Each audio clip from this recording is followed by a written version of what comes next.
we have any fans of The Chosen here? How many people have seen The Chosen? If you haven't seen it, go and have a look. There's some really beautiful cinematography, there's some great characterizations, and it certainly gets you thinking, gets the creative juices flowing about, I wonder if that's what it really was like back in the day. Interestingly, Matthew, or in Luke's Gospel is known as Levi, is depicted in The Chosen as a slightly awkward, mildly autistic, difficult young person. And when I first saw this, it didn't work for me, because I had a different image of what a tax collector in the first century might look like. And I'd always kind of assumed, because of their job and their lack of popularity, that they would be burly, big people. Perhaps with a couple of minders either side of them. Not a quirky, seemingly harmless little chap like our Matthew Levi here. Nonetheless, he is the character that we're going to have a look at today. And for those who've been away swanning around Canary Islands and whatnot, our series has been titled Great Expectations. And so a few weeks ago, Fiona shared with us how Jesus went and reflected and meditated and pondered in the wilderness what his mission in life was to be. And he experienced a range of temptations as to what he could do with his self-awareness and who he was. Immediately after that, he returns into the Galilee region. And I'm going to skip the backstory for now, but I'll hopefully come back to it towards the end. And the next time we hear of Jesus, he's speaking in the synagogue in Nazareth. And he's quoting from the scroll, which has what we call Isaiah 61 in it. And I'll just read that to remind you. Luke quotes a portion of it. My mission is basically what Jesus is saying, is to bring good news to the poor, proclaim release to the captives, sight to the blind, freedom for the oppressed, and to proclaim the year of the Lord's favour.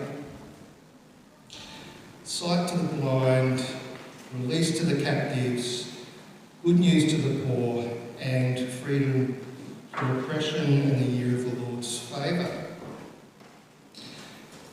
They have to be metaphors or analogies. They can't be literal. If they were literal, Jesus had a very limited mission, would you say? Poor people, oppressed, captives, those in need of release. Or perhaps our definitions of what it means to be poor, to be a captive, to be oppressed, and to be blind need to be reconfigured. And I think that's what Luke is on about in this particular passage. It's interesting if you read a little bit further in the passage from Isaiah 61. It's beautiful poetry, absolutely outstanding use of words. And I want to get this right. The original passage that Jesus doesn't quote in the synagogue, because he says, today this is being fulfilled in your eyes and your ears. This is actually happening. But the original passage goes on to say, to comfort all who mourn, to give them a beautiful headdress instead of ashes, the oil of gladness instead of mourning, and the garment of praise instead of a faint spirit. So Jesus' sense of his mission, of his goal, of what he was here to do, was to do all of those things. And what's the kicker? So that they, the people of Israel at that time, but we now know, so that we too might be called oaks of righteousness. What a beautiful poetic image. Oaks of righteousness. A beautiful, grand, big, monumental oak tree of right thinking and right doing and right being. And what is the reason for that fullness of humanity, that fullness of right being and doing and being? That God may be glorified. I want you to press save on that God may be glorified. And for those of you who are familiar with the story so far, you might start to pick up on a theme that Luke is putting here for us to consider in our great expectations of what's to come on the big road. Why did Jesus care for the poor, the blind, the captive, the oppressed? So that we might become oaks of righteousness, fully formed human beings, so that God may be glorified. People were amazed at this message in Galilee. News about Jesus spread relatively quickly, which is surprising given they didn't have Facebook. Thank you. And so he garnered a reputation for being a speaker who spoke with wisdom, with the Spirit of God, and with authority. And what does Luke tell us? As people respond to Jesus in this way, they hear the authority, they sense that there is something different about this person. What does Luke say to us? They glorified him. So there's a connection starting to happen. I wonder if you're aware of it. At the end of Isaiah 61, Jesus basically is saying, I'm the guy. Luke is telling us, Jesus is telling you he's the guy. And how is he reinforcing that message? Because at the end of Isaiah 61, our full humanity, our full growth as oaks of righteousness results in God being glorified. What are the responses and what do the people do when they meet Jesus in and around Galilee? They glorify him. So the message today is, this is what it is to know God. One such town where this sort of popularity was obvious and apparent was in Capernaum. I've been mispronouncing poor old Capernaum as Capernaum, but I did a little bit of homework, so it's actually a combination of two words. It is actually Capernaum, so all those people that I said were wrong. For much of the first century, it's a small town of about 1,500 people, which is about the size of Signet. Yep. I looked up on Google Maps actually to find out how long it would take me to walk from, well, a normal person to walk from Capernaum down to Nazareth, which, now let's look at the map. Southwest. You have to walk down southwest. It takes 9 hours and 13 minutes, which is basically like walking from here to the Tahoe Airport. If you want to go to Jerusalem, it's like 36 hours walk, a bit longer. It's an interesting spot because it lies in between the kind of desert region in the east, and on that part of the coast there's some mountainous landscape as well. And so there were two pathways for trade and for travel. Basically the King's Highway, which is on the... I would be a terrible weather presenter because I'm looking at that screen trying to figure out what it is on that. So there's a desert on one side, hard to travel through, hard to live in, hard to grow crops, hard to sustain a living. On the other side is fertile land around the water regions, much like a lot of human settlement, and there's a pathway through some of that mountainous region which is called the Via Maris. Still there today, it's no longer got a poetic name, Via Maris, it's now called the Coastal Highway, but it's a very important road because it runs from Damascus in Syria all the way down into Egypt. And so it was one of the main trade routes that went down between those two places across that kind of coastal area, and it went through Capernaum. That's significant, I think, because it suggests that there's a possibility that Capernaum was actually quite a relatively rich town, because a lot of trading would come through that area, a lot of contact with networks of people, building community through travel and so forth through that area. And so you could be forgiven for wondering if Capernaum was a wealthy town.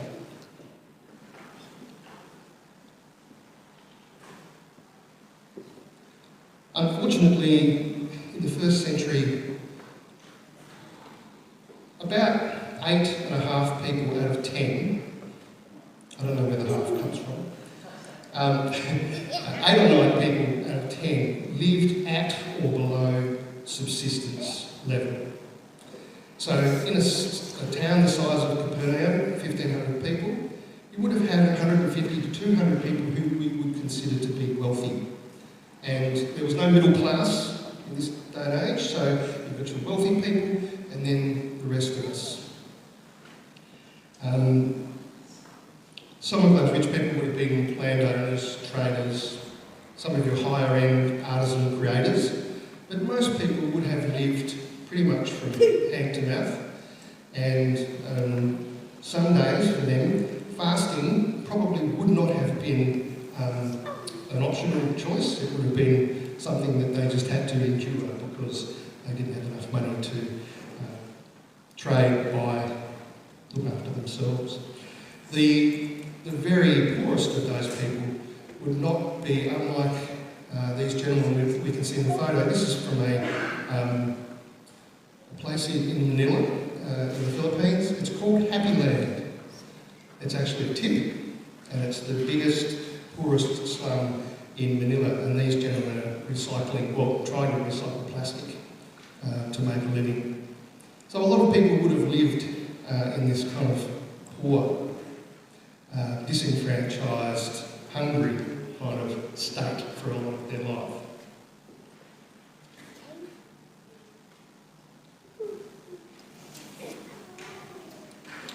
Tax collectors were rich,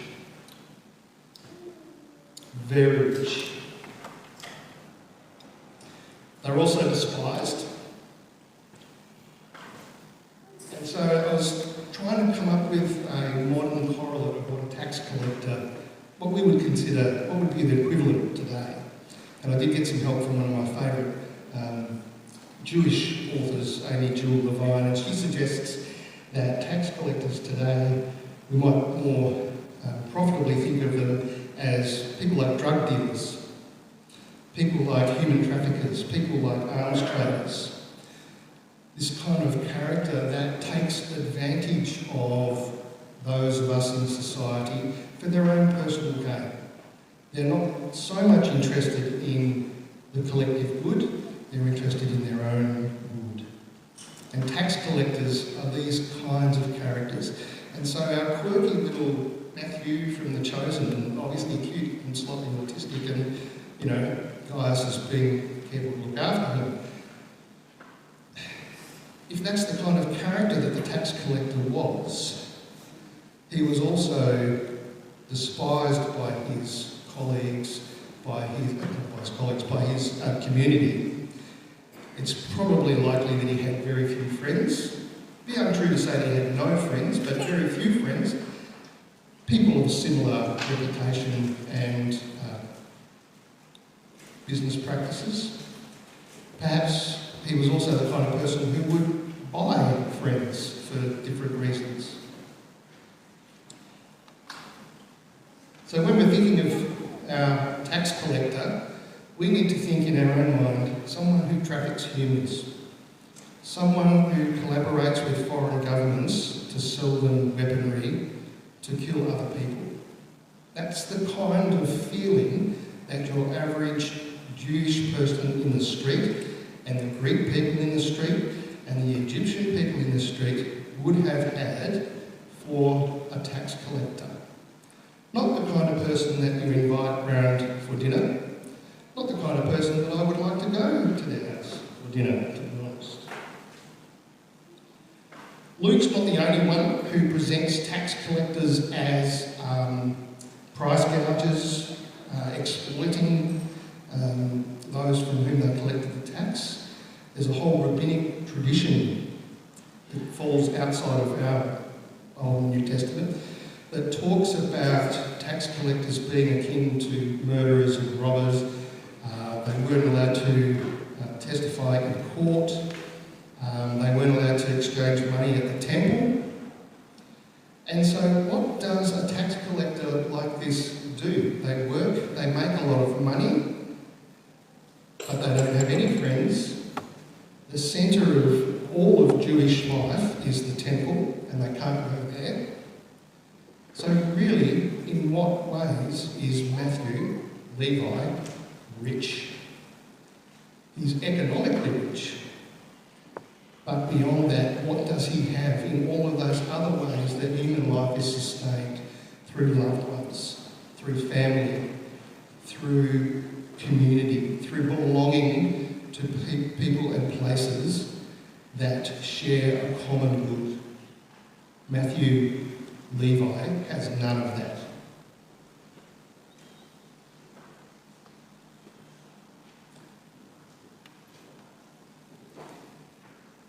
So, kind of my working theme for the message was poor Levi's banquet. A couple of little random facts for you about banquets at the time. Luke tells us there were a lot of people there, a large crowd. It's unlikely that there were more than about 35 people actually dining in the banquet. The tradition at the time was to have 2 people per table, and most houses weren't big enough to have more than about 15 such tables. Generally, if you were a higher status person, you would get to sit, or more than likely recline, next to the host. And a bit like going to a wedding these days, if you know the bride and groom really well, you get to sit up the front, and if you don't know them so well, you sit with the band down the back.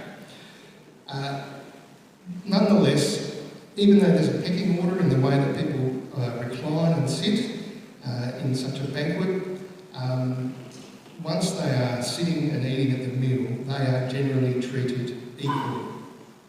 And so part of the whole sense of the event of such a banquet is to establish social bonds, connection between like-minded people, and to celebrate the fact that we're all of one mind, we're all in this together, we're all relatively equal status. So when we read the story in Luke, it's unlikely that the Pharisees would have been in the dining room proper, but it's quite possible that they and a whole crowd of people may have been on the forecourt or even in the street and aware of what was going on inside. And so when the Pharisees asked the disciples, why is it that you don't fast, and you're eating and drinking with sinners, it's possible that that was a debate inside the banquet itself, but it's perhaps more likely that it's happening outside as people are observing, looking in.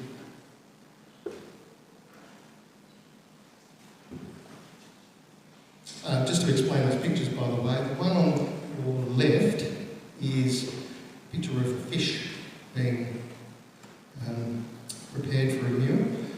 One of the de jour menu items was in Roman Palestine at the time. It was something called garum, G-A-R-U-M. Basically, it's rotten fish that's been left there for a while. A little bit like fish sauce. And so every meal would have had something like fish sauce, olive oil and bread. Now if you go to one of the yuppie restaurants in town today, you get a little bowl of olive oil with some balsamic vinegar in it and dip your bread in. It's lovely. So it's like that, but fishy. Okay, so Levi's banquet is the first of 13 such meals in Luke. And we get to find out why that's significant when we get to chapter 14. And I think Matt's already bagged to talk about that in a few weeks' time. The significance of dining at banquet in Luke's Gospel and why that theme has structured a lot of his narrative. But I want to focus on one other tiny little thing that's already been covered in the last few weeks. And that is what Luke is presenting us with here is the idea that Jesus doesn't just care about our economic needs, He doesn't just care about our spiritual needs. He doesn't just care about our social needs. That God is concerned with the entirety of our humanity. And I think today we get used to kind of compartmentalising our life, and so we talk about our spiritual life. But in actual fact, it's our life. We're all integrated, it's all together, it's all interconnected. How I am with God affects how I am with my employer. It affects how I am as a friend. It affects how I am as a son and as a husband.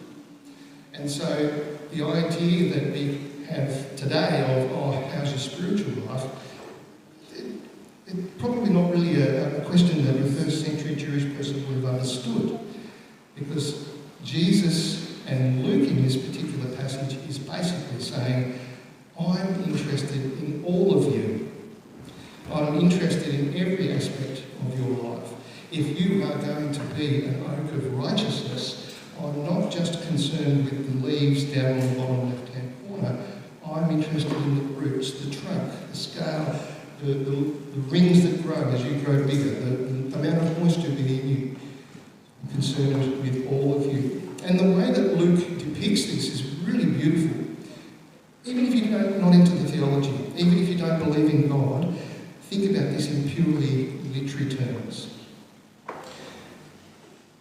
Luke says that Jesus first met, was it, Peter's feverish mother-in-law. She comes in contact with Jesus, and what does she then do? She rose up.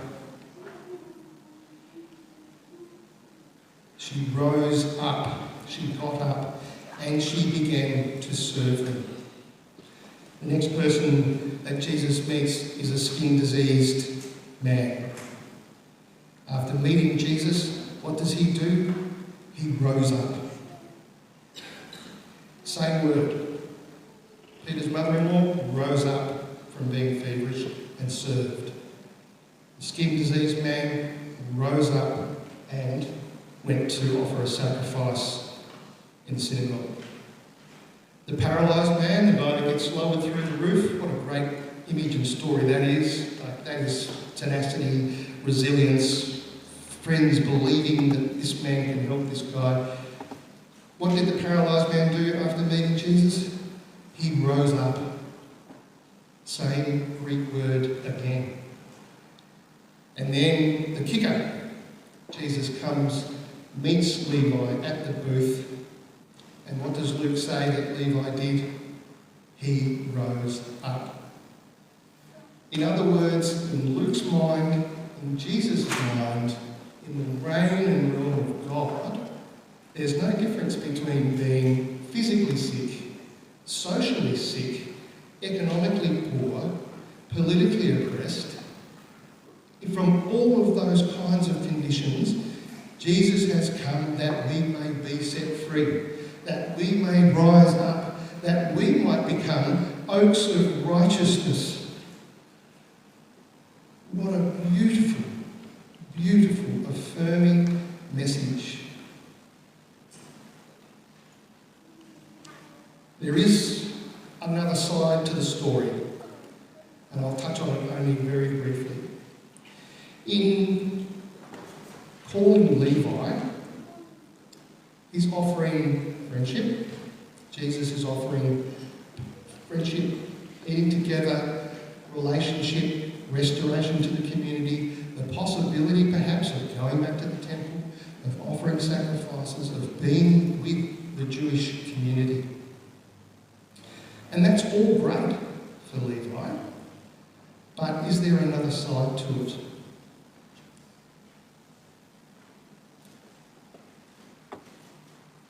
Perhaps we need to think about our own response in this kind of situation. It's very easy today to recognise that, well, yeah, I'm feeling poor, or I'm feeling oppressed, or I'm feeling sick, or the world's against me.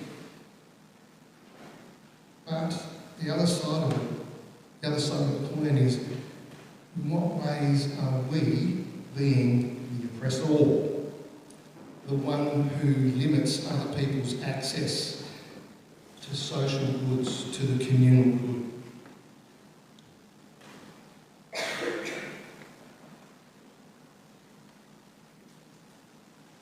In working to restore Levi to the community and to living in God, Luke shows Jesus re-educating and re-welcoming the extortionist, the abuser, the person who took other people and used them as means to an end rather than as ends in themselves. In so doing, not only was Jesus restoring Levi to community, he was acting to break down social structures and systems that keep people oppressed, that keep people poor, that keep people alienated, that keep people away from each other and from God. This is the medicine that the doctor came to bring. This is the new wineskin. That not only am I restoring you as an individual, but I'm helping to break down the structures, the social expectations, the hidden violence, the hidden exploitation that we never see, that keeps people poor, that keeps people oppressed, that keeps people alienated from each other and from God and from their communities.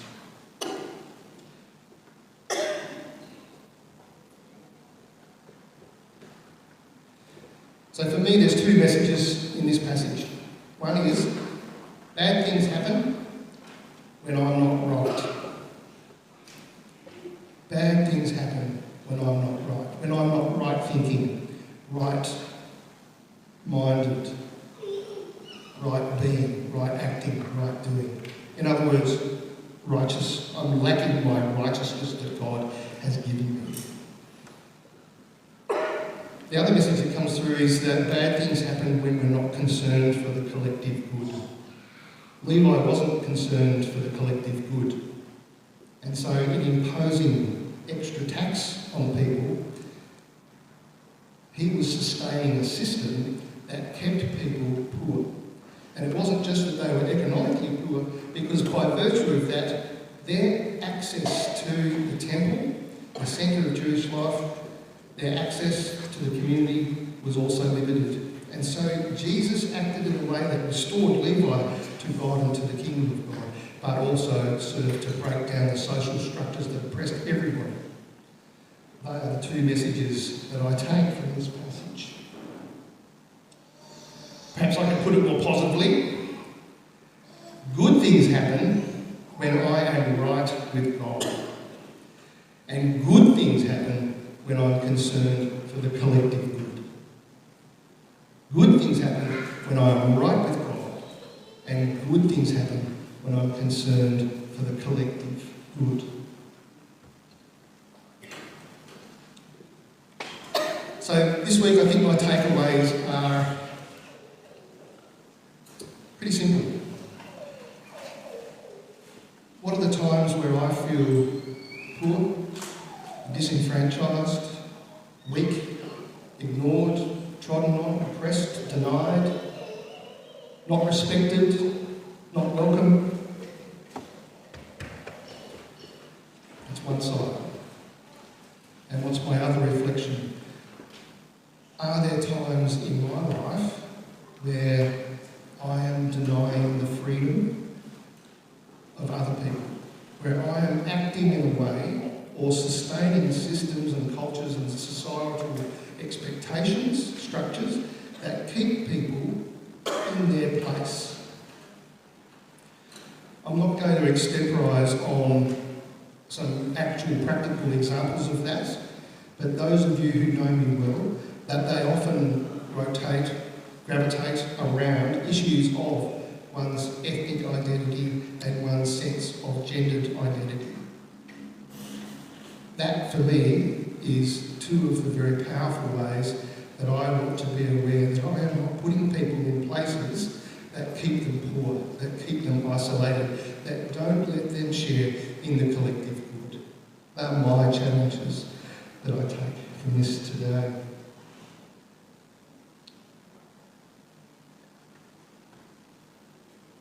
So the challenge is to rise up. The feverish mother-in-law of Peter, that's a role model for all men who are married, by the way, thinking positively about how you might deal with your mother-in-law. Has that been an issue for you at all this last night? Just thought I'd ask. Rise up. Just as the feverish woman rose up and served, just as the man with the skin disease rose up and offered sacrifice at the centre of all of communal life, the Jewish temple, just as the paralysed man rose up and went home and was restored to his family and celebrated, just as Levi rose up and went to a banquet, hosted a banquet, celebrated. That to me is this powerful image that when God restores people to himself, when people are restored to thinking about life in terms of the collective good, that moment of grace calls for a celebration. So, Pharisees, you can fast any day of the week that you want, but when God's grace is evident like this, we will have a party. Rise up. But what was Jesus' mission all about? Why do we want to rise up? Why do we want to become oaks of righteousness and live the full, inclusive, collective, beautiful human life that was talked about in Isaiah 6? We want to do it so that God might be glorified. The most powerful, the most intimate, the most beautiful, the most collective, gorgeous, wonderful thing that we can do to worship God is to live as he designed us to live. Fully righteous in every aspect of our life. We're not oppressed, we're not poor, we're not alienated. We're also not the oppressor who sustains systems that keep people out. That to me is the takeaway from Levi's banquet for today. I think that's enough.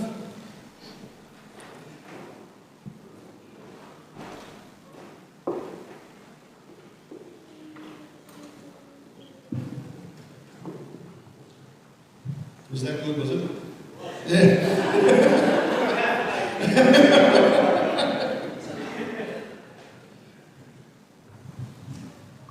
Stunned into silence. So it's either a really good sign or something else. Thank you for that, Sean. I enjoyed that. I'm glad you did. I do have some questions for you. And there's still time if you've got a question. There's still time to send it in. So, a couple of these might have become obsoleted as you kept talking. I'm going to ask them anyway, just in case you want to expand on these things. So the first one is, do we think it would be fair to say that the wealthy and the powerful really would have seen Jesus as a threat to them? The wealthy and the powerful perceiving Jesus as a threat.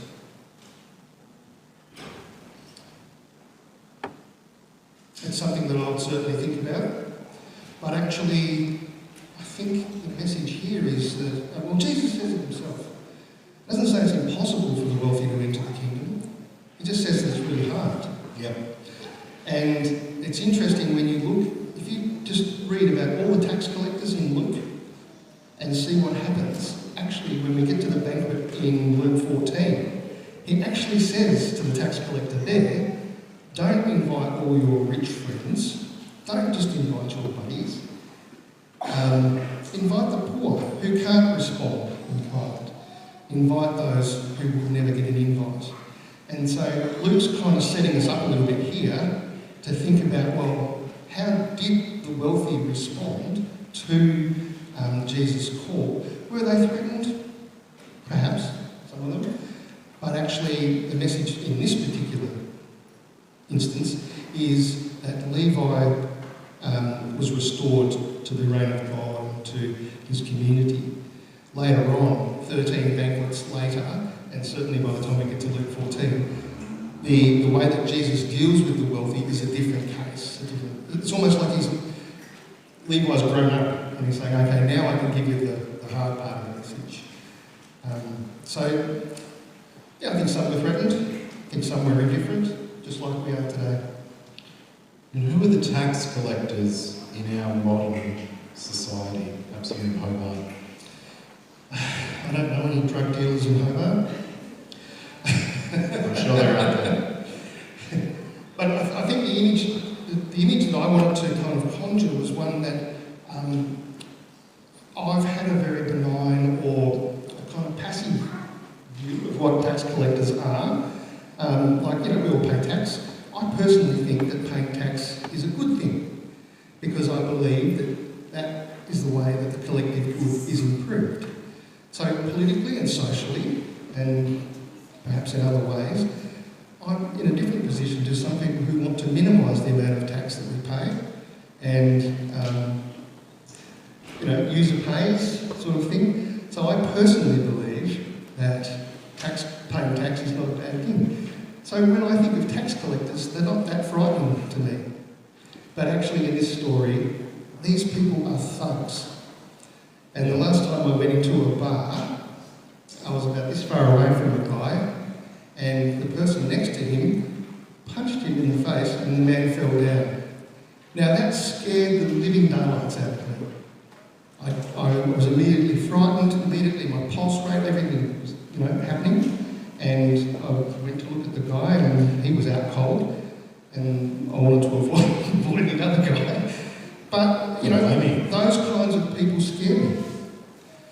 I don't want to meet that kind of thug. And yet, that's who Jesus is kind of mixing with in this particular case. So I'm not sure exactly who your personal tax collector might be, but there are people who oppress us. There are people who lie about us. There are people who spread gossip about us. There are people who misjudge us. I'm not going to kind of overexpose myself today, but there are times when people misjudge me and it hurts. Yep. So they're my personal tax collector, if you get my drift. Yeah, absolutely. And you said something very interesting. You talked about how sometimes we can become oppressors, perhaps even accidentally. And I just wondered, could you expand on that? In what ways are we in danger, we as the church and followers of Jesus? In what ways are we in danger of becoming oppressors? I'll use the gender choice because it's just top of mind at the moment. But I have a family member who recently, last year or two, came out as lesbian. Now, for our family and for me, that was something that provoked a considerable amount of conversation. What does that mean to our family? What does that mean for this particular person? What does that mean in terms of how they relate to communities that they were once part of and will soon be part of? What does that mean in terms of their rights as citizens? And so things like gay marriage, for example, I'm a supporter of that.